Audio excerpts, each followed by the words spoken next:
everyone.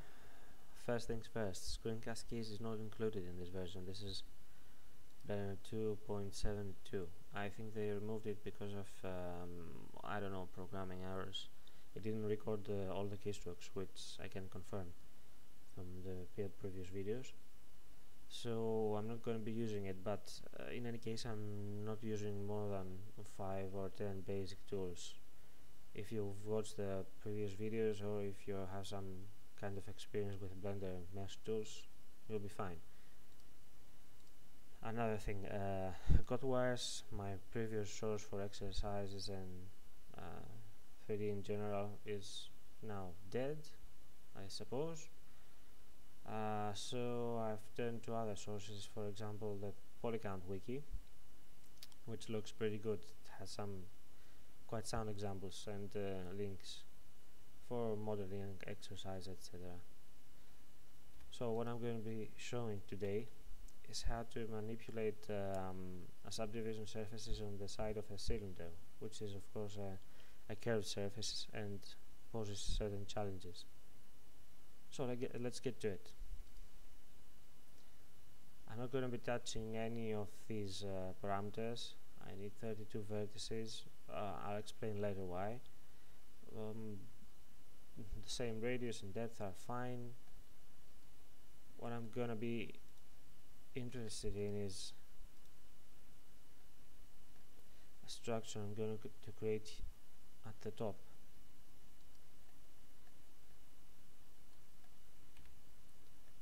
Let's remove some of those, doesn't matter which ones, and extrude a bit. And this is our main area of interest. So subdivide, Control and 3 for 3 subdivisions, smooth it out. Let's fix this a bit. I for bevel, for inset, O for outer inset, and again just a simple inset at the bottom, and the bottom part is done. Now for the tricky part.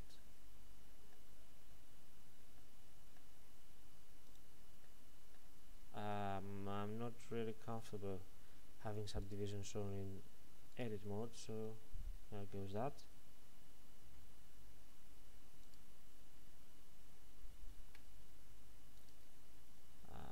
Sorry about that. Control R for the loops, one over here and one over here.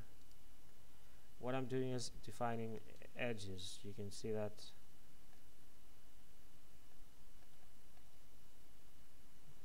this edge loop has one edge loop above it and one below it, which makes it pretty crisp in contrast to the other ones. So let's create some for the other ones as well.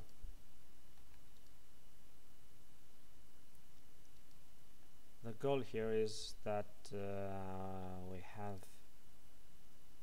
the same thing, the same structure for all of them. I mean, take any corner edge you want, be it this one. You have to have, if you want a crisp edge, you have to have one edge above it, one edge below it, or if it's vertical on either side anyway. So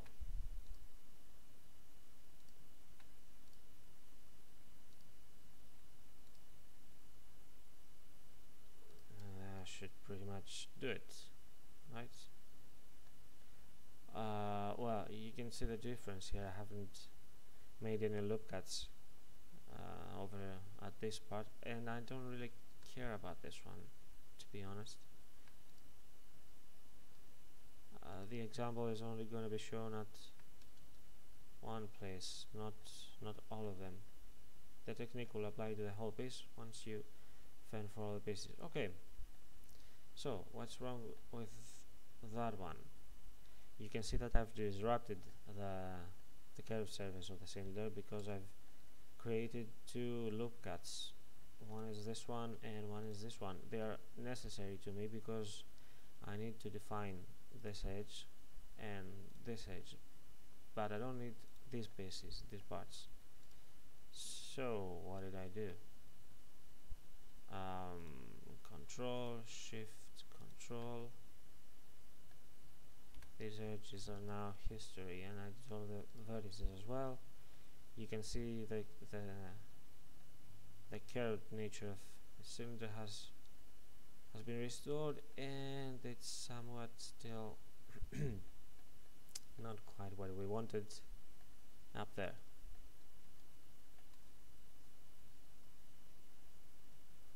Let's make a look at closer and cut so that we constrain the effect, and we can work on this area selectively. So what goes on here?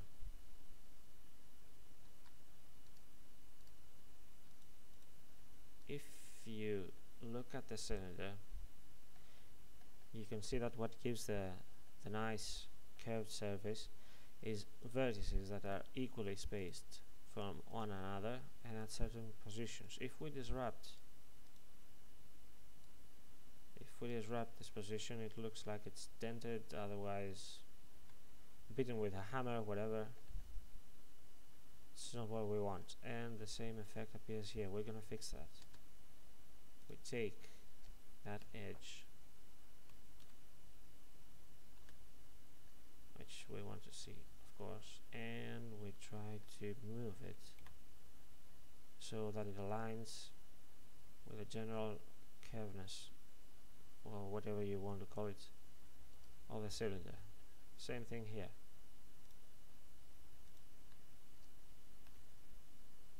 Need to tweak this a little.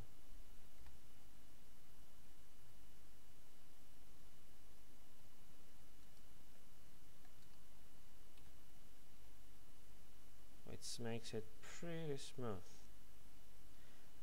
for my needs anyway. I don't see any visible any distortions, but we'll check it again.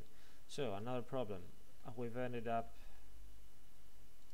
we can select faces by sides. All quads, no, it's not all quads. We have a certain problem. We have two n-cons, two 5-sided polygons to be exact. Yeah, that's our test. I'd like to get rid of those. I'm not a purist per se, but wherever I can have a 4-sided polygon, I'll go with that. In this case, I don't really need all these points. I can merge these down.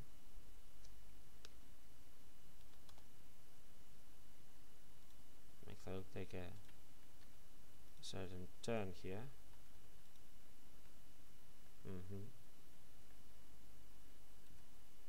And I don't need this this edge loop as well. I'm sorry, one. Yeah, delete edges and the vertices as well.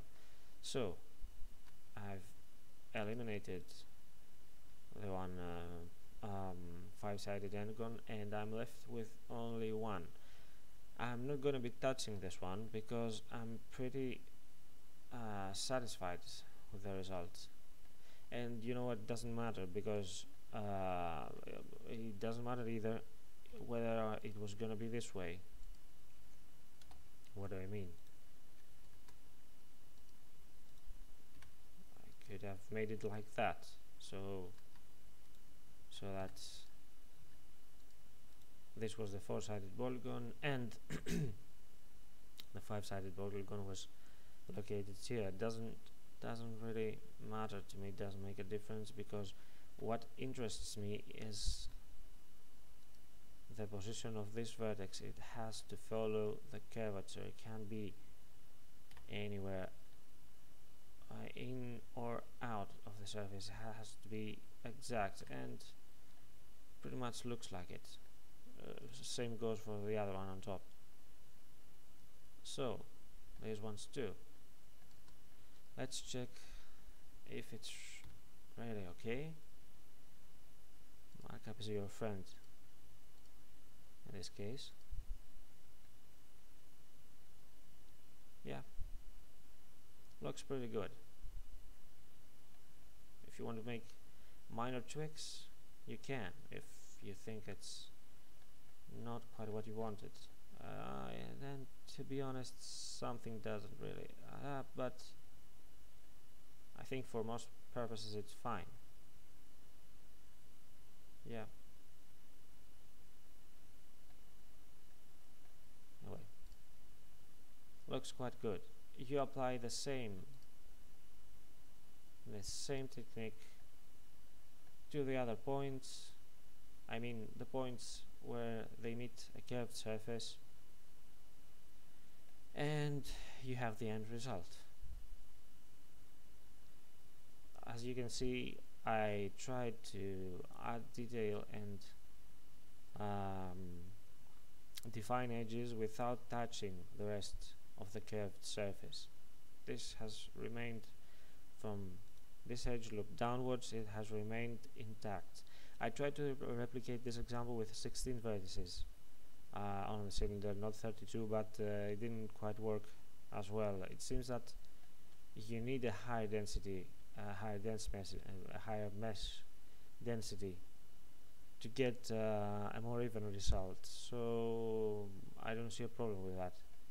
Graphics cards are quite powerful these days, processors are the same, it's a trade-off.